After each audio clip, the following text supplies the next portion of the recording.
بسم اللہ الرحمن الرحیم۔ السلام علیکم۔ میں ہمیشہ اپنے اس چینل پر یہ بات کرتا رہا ہوں کہ والدین کو اپنے بچوں کی تربیت سے بالکل غافل نہیں ہونا چاہیے۔ جو ہی والدین بچوں کی تربیت سے غافل ہوتے ہیں تو پھر آپ کی جگہ شیطان ان کو اپنے راستے پر لگا لیتا ہے۔ لیکن جب تک آپ خلوص دل سے اپنے بچوں کی تربیت کرتے رہیں گے تو شیطان ان سے دور رہے گا۔ جب آپ کی نیت اپنے بچوں کو اچھی تربیت دینا ہو تو پھر اللہ تعالیٰ آپ کی مدد کرتا ہے۔ لیکن جب آپ بالکل اپنے بچوں کو لاوارث چھوڑ دیتے ہیں، ان کا خیال نہیں کرتے، تو پھر ان بچوں میں شیطانی عادات آ جاتی ہیں۔ پچھلے دنوں ہمارے ہاں یونیورسٹیز کے کافی سارے سکینڈل سامنے آئے، اسکولوں کے سکینڈل سامنے آئے، پھر ہمارے مدرسوں کے بہت سارے سکینڈلز ایسے سامنے آئے۔ میں ان پر کبھی بھی بات نہیں کرنا چاہتا اور نہ ہی میں نے ابھی تک اس پر بات کی ہے۔ آج سب سے جو ہارڈ ٹاپک پاکستان کا بنا ہوا ہے وہ ہے علیزہ سیر کا۔ علیزہ سیر ایک سینٹرل پنجاب کی یا ساؤتھ پنجاب کی کوئی کسی گاؤں سے اس کا تعلق ہے، میں نہیں جانتا، لیکن ظاہری بات ہے میں بھی یوٹیوب استعمال کرتا ہوں، ٹک ٹاک استعمال کرتا ہوں، اکثر ویڈیوز سامنے آتی رہتی ہیں، یا دوستوں سے یا آگے پیچھے لوگوں سے اس کا ذکر سنتا رہتا ہوں۔ خاص کر وہ خبروں میں تب زیادہ آئی تھی جب اس نے 2 کروڑ کا گھر لیا تھا اور لوگوں نے اس کے اوپر ویلاگس کیے تھے کہ ایک ایسی لڑکی جس نے اپنی محنت کے بال بوتے پر اپنے والدین کو 2 کروڑ کا گھر لے کر دیا۔ سب سے پہلی بات کہ علیزہ کا جو سفر تھا وہ کوئی ایک مولوی صاحب تھے، کوئی کھیت وغیرہ یا باغ وغیرہ لگانے کا کام کرتے تھے، تو ان کے ساتھ ان کے پہلے ویلاگز آئے تھے۔ تب یہ بالکل بچی سی تھی اور سلم اینڈ سمارٹ تھی۔ ان کے ساتھ ان کا کیا تعلق تھا مجھے نہیں پتا۔ تب بھی ان کا ایک سکینڈل بنا تھا جس پہ دونوں طرف سے انہوں نے اپنے اپنے موقف دیے تھے، لیکن وہ معاملات ٹھنڈے ہو گئے۔ اور علیزہ سیر نے شاید وہ چینل بھی اسی بندے سے خرید لیا یا جو بھی ہوا، جیسے بھی ہو وہ چینل لے لیا۔ اس کے بعد علیزہ سیر دن بدن بدلتی گئی اور ایسے بدلتی گئی، لوگ اس کو ویڈیو کریٹر کہتے ہیں، لیکن ایکچوئل میں جو ہمارے پاکستانیوں کی اکثریت دیکھنا چاہتی ہے علیزہ سیر کا کنٹینٹ اسی طرح کا تھا، جس کو میں کوئی بھی ایسی ولگر لینگویج نہیں استعمال کرنا چاہتا، لیکن ہمارے پاکستانی قوم کا جو انٹرنیشنل سروس کے مطابق دنیا میں ٹاپ پر سرچ انجن میں آتے ہیں جس شعبے میں، یہ وہ والی قوم ہے۔ اس قوم کو جو اچھا لگتا ہے وہی علیزہ سیر دکھا رہی تھی۔ تو ایسے موضوع پر میں نے پہلے بھی ویڈیوز بنانے کا سوچ رہا تھا لیکن نہیں بنائی کہ ہماری قوم میں اس موضوع پر اگر آپ بات کریں تو آپ کو گالیاں پڑتی ہیں۔ آپ یہ موضوع بالکل صحیح ہے لیکن گالیاں پڑتی ہیں۔ اس کی وجہ یہ ہے کہ پوری قوم دیکھنے ہی یہی سب کچھ چاہتی ہے، ریٹنگ بھی ایسے ہی لوگوں کو ملتی ہے جو بغیر لڑکی کے چینل بنائیں تو ان کے چینلز نہیں چلتے۔ یہی وجہ ہے کئی لوگوں نے رینٹ پر لڑکیاں رکھی ہوئی ہیں اور کئی لوگوں نے اپنی بیویوں کو، اپنے گھر والوں کو بھی اس میں انوالو کر لیا۔ اور میں سمجھتا ہوں کہ جہاں پہ کسی نے رینٹ پر لی یا کسی نے اپنے گھر کی عورتوں کو سامنے لایا صرف اس مقصد کے لیے، کام کی نوعیت کے حساب سے مختلف لوگ ہو سکتے ہیں، لیکن جن کی ذہنیت میں صرف یہ تھا کہ ہمارے ساتھ اگر کوئی لڑکی یا عورت ہوگی تو ہمارا چینل چل پڑے گا، ہم گرو کریں گے، تو ایسی نیت والے لوگوں میں اور جو کوٹھے پر بیٹھے ہوئے لوگ ہوتے ہیں ان میں کوئی فرق نہیں۔ فرق صرف جگہ کا ہے، فرق صرف ماحول کا ہے۔ آپ کا طریقہ الگ ہے، ان کا طریقہ الگ ہے، تو ایسے لوگوں کو روکنا چاہیے تھا۔ اس لڑکے نے جس نے اس کی علیزہ سیر کی ویڈیو وائرل کی وہ تو ہے ہی مطلب کہ قابل مذمت ہے، اس کی کسی صورت بھی طرفداری نہیں بنتی، الٹا اس کو لان تان کرنا بنتا ہے، جو کہ وہ اس کا حقدار ہے، پورا پورا حقدار ہے۔ لیکن سوچنے کی یہ بات ہے کہ ہمارا معاشرہ کس طرف چل پڑا۔ ایک لڑکا کسی لڑکی کی ویڈیو شیئر کرتا ہے، اس کو سب لان تان کرتے ہیں، لیکن اس لڑکی کو کوئی کچھ نہیں کہتا۔ اور جب تک ہمارے معاشرے میں یہ آپ کریڈٹ صرف ایک طرف دیتے رہیں گے، دوسری طرف کو آپ پوچھیں گے بھی نہیں، تو پھر خرابی بنتی رہے گی۔ ہونا یہ چاہیے کہ جو سزا بنتی ہے اس لڑکے کی وہ اس کو ضرور ملنی چاہیے، اور جو سزا بنتی ہے اس کی اس کو بھی ملنی چاہیے۔ پھر اصل چیز ایک اور ہے کہ آپ ان کا پورا چینل دیکھ لیں، وہ ثابت کیا کرنا چاہ رہی ہیں، وہ عوام کو کیا سکھا رہی ہیں، وہ عوام کے لیے کون سے فائدے والا کام کر رہی ہیں۔ لوگ ان کی ویڈیوز جو دیکھتے ہیں، ان کے ساری چیزیں چھوڑیں، ان کی ویڈیوز کے نیچے کمنٹس پڑھ لیں، ان کمنٹس کے بعد آپ کو علیزہ سیر اور پاکستانیوں کی ذہنیت دونوں آپ کو بالکل کلیئر ہو جائیں گی۔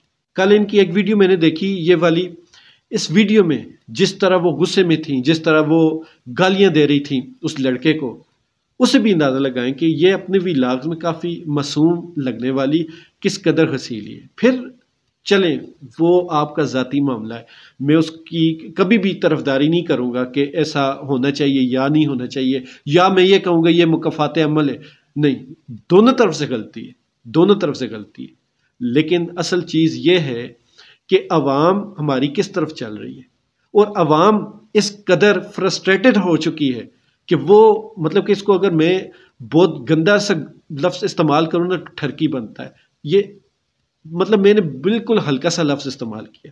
تو اس عوام کو ایسا بنانے میں کون کون ملوث ہے؟ سب کی بات اگر نہ بھی کریں، موجودہ جس ٹاپک پہ بات کر رہا ہوں، علیزہ سحر جیسے لوگ ملوث ہیں اس عوام کو ایسا ٹھرکی بنانے میں۔ تو پھر آپ خود سوچیں، علیزہ سحر قصوروار نہیں ہوئی؟ ہمارے معاشرے کو اس لائن پر لگانے والے کون ہیں؟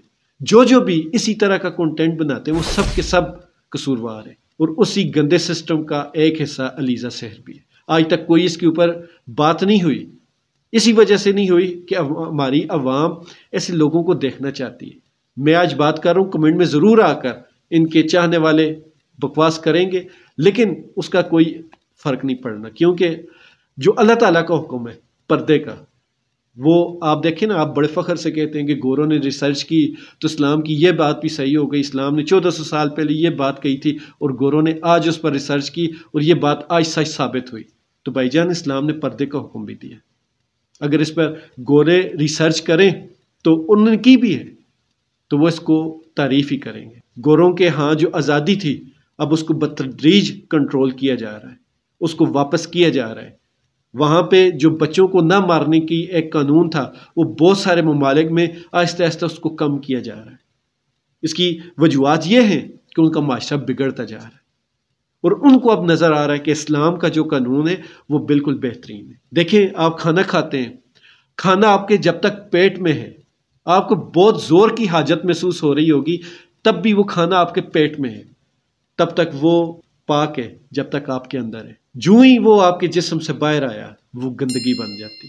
تو اسلام نے پردے کا بھی یہی حکم ہے، جو چیز جس بھی چیز کا پردے کا حکم ہے وہ صرف عورت نہیں ہے، بہت ساری چیزوں کے پردے رکھنے کا حکم دیا گیا اسلام میں، تو وہ چیزیں جب تک پردے میں رہتی ہیں وہ پاک ہوتی ہیں، جو ہی وہ پردے سے باہر نکلتی ہیں وہ گندگی بن جاتی ہیں۔ خون انسان کے جسم سے باہر نکلتا ہے، وہ تب تک پلید نہیں ہوتا، ناپاک نہیں ہوتا جب تک آپ کے جسم سے باہر نہ نکلے، لیکن وہی خون جب آپ پئیں گے تو وہ حرام ہو جاتا ہے۔ الکوہل، شراب، یہ جب تک آپ دوائی کے طور پر دواؤں میں استعمال کر رہے ہیں تب تک یہ حرام نہیں، لیکن جب اس کو دوائی سے ہٹا کر آپ نے مشروب کے طور پر استعمال کیا تو یہ حرام ہو جاتی۔ تو دنیا کی یہ 3-4 میں نے مثالیں دی، ان مثالوں سے یہ ثابت ہوتا ہے کہ اسلام نے جس جس چیز کا بھی حکم دیا اس میں ضرور کوئی نہ کوئی حکمت ہے۔ مجھے تو ہمیشہ اپنی قوم کا یہ دکھ کھایا جاتا ہے کہ ہماری قوم کیوں بگڑتی جا رہی ہے، اور ویسے بھی کہا گیا ہے، سب سے بڑی بات مجھے بھی یاد آئی کہ مسلمانوں میں جو فحاشی پھیلائے گا وہ مسلمانوں کا سب سے بدترین دشمن ہوگا۔ تو فحاشی کون پھیلا رہا ہے؟ فحاشی پھیلانے والے جو ذریعے بنتے ہیں ان کے بارے میں بہت سخت عذاب کی وعید ہے۔ تو آپ خود سوچیں، کچھ لوگ اسی امید پر گناہ کرتے ہیں کہ آج ایک دن میں کر لوں، میں معافی مانگ لوں گا، اللہ تعالیٰ معاف کرنے والے، لیکن اللہ تعالیٰ نے یہ ضرور کہا ہے کہ میں معاف کر دوں گا، لیکن اللہ تعالیٰ نے یہ بھی کہا ہے کہ میں کچھ جرائم پر بہت سخت عذاب دوں گا۔ ان میں سے ایک جرم یہ بھی ہے، مسلمانوں میں فحاشی پھیلانا۔ پھر اللہ تعالیٰ نے یہ بھی کہا ہے کہ میں سارے اپنے جو میری طرف حقوق ہیں وہ میں جو آپ نے گناہ کیے جو صرف اللہ تعالیٰ کی ذات اور آپ کے بیچ میں وہ معاف کر دوں گا، لیکن جو حقوق العباد ہیں وہ میں نہیں معاف کروں گا۔ تو مسلمانوں میں فحاشی پھیلانا، کل قیامت کے دن کوئی بھی بندہ کہہ دے کہ میں نے اس کی وجہ سے یہ کام کیا تھا تو آپ تو پکڑ میں آ گئے، اور حقوق العباد کی کوئی معافی نہیں۔ تو یہ جتنے بھی جرائم ہو رہے ہیں آج کل سوشل میڈیا کے تھرو، یا ویسے بھی کوئی بھی آپ کوئی ایسا جرم کریں جس میں آپ کسی اور کو انوالو کر رہے ہیں تو اس کی بخشش نہیں۔ علیزہ سحر کے ساتھ جو ہوا وہ نہیں ہونا چاہیے تھا، اس کی میں مذمت کرتا ہوں، لیکن اس سے پہلے علیزہ سحر جو کچھ کرتی رہی ہے اس کے بارے میں کون بات کرے گا؟ علیزہ سحر اس وقت مظلوم ہے، اس میں کوئی شک نہیں، لیکن علیزہ سحر نے کتنے ویوز لیے صرف ان لوگوں کے جو صرف ان کو دیکھنا چاہتے تھے۔ ان کی بہت ساری ویڈیوز تصویریں ہیں جن میں ان کے دیکھیں، کل ایک شاید انہی کے علاقے کی کوئی ایک اور یوٹیوبر ہے، وہ بہت اچھے مطلب ڈیسنٹ ولاگ بناتی ہے، لیکن کل انہوں نے یہ بات کہی کہ وہ بڑا لمبا ان کا قد ہے، وہ پنجاب کی جٹی لگتی ہیں، تو ایسے قداور شخصیت کا جب بھی کوئی پلو تھوڑا سا ادھر سے ادھر ہو جائے تو کچھ نہ کچھ نظر آ ہی جاتا ہے۔ تو سسٹر صرف اتنا پوچھنا چاہوں گا، جب کسی بھی ایسے خطرے کا شک بھی ہو تو وہاں سے جانے سے منع کیا گیا، اور مان لیا کہ آپ بات ٹھیک بھی کہہ رہی ہیں، لیکن ان کے سارے ولاگز دیکھ لیں، ان میں کہیں بھی ایسا نہیں تھا کہ غلطی سے کوئی چیز نظر آئی۔ ان کے جو اینگلز ہوتے ہیں، ان کا جو کیمرہ مین جو کیمرے کی جو لوکیشن ہوتی ہے، ڈائریکشن ہوتی ہے، وہ ہوتی اسی وجہ سے کہ دکھے۔ تو آپ کب ایسے لوگوں کی بھی مذمت کریں گے؟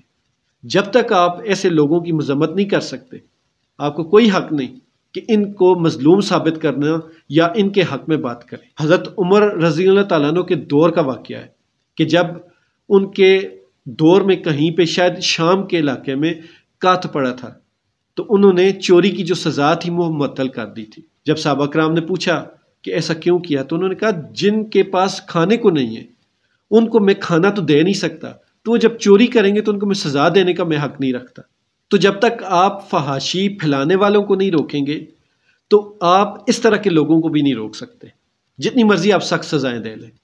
جب تک آپ فحاشی پھیلانے والوں کو، یہ جو آپ سخت قانون یہ شہباز شریف صاحب کا بنایا ہوا ہے کہ کوئی بھی بندہ کسی عورت یا لڑکی کی کوئی بھی تصویر شیئر کرے گا تو وہ بہت بڑا جرم ہے، ہونا بھی چاہیے، میں اس کی تردید نہیں کر رہا، لیکن جو بھی چاہے وہ مرد ہے یا عورت ہے، لڑکا ہے لڑکی ہے، کوئی بھی معاشرے میں بے حیائی پھیلا رہا ہو، ہم اسلامی جمہوریہ ملک میں رہ رہے ہیں، اسلام کے نام پر یہ حاصل کیا گیا ملک ہے، تو جو ہمارے سوشل میڈیا پر چل رہا ہوتا ہے، ویوز کے لیے ٹک ٹاک پر جو کچھ ٹرینڈز چل رہے ہوتے ہیں، اور ان ٹرینڈز پہ اچھی خاصی پردہ دار فیملیوں کی لڑکیاں اور بچے اس ٹرینڈ کو فالو کر رہے ہوتے ہیں، تو کیا یہ اسلامی کام ہے؟ اس کو روکنا کس کا کام ہے؟ کون روک سکتا ہے اس کو؟ تو جناب جب تک آپ برائی کو روکیں گے نہیں تو برائی پھیلتی رہے گی۔ یہ نہیں ہو سکتا کہ آپ کا ناسور گھٹنے میں ہو اور آپ پاؤں کاٹ کر کہیں جی کہ اب ختم ہو گیا۔ جب تک آپ گھٹنا نہیں کاٹیں گے تب تک آپ کا ناسور ختم نہیں ہوگا۔ اللہ تعالی ہم سب کو اسلام پر پورا چلنے کی توفیق دے، ہمت دے، اور ہماری مدد بھی کرے، اور اللہ تعالی ہم سے جو خطائیں اور غلطیاں ہو گئیں ان سب کو معاف فرمائے، اور ہم کو ایسا بنا دے کہ ہم اللہ تعالیٰ کو پسند آ جائے۔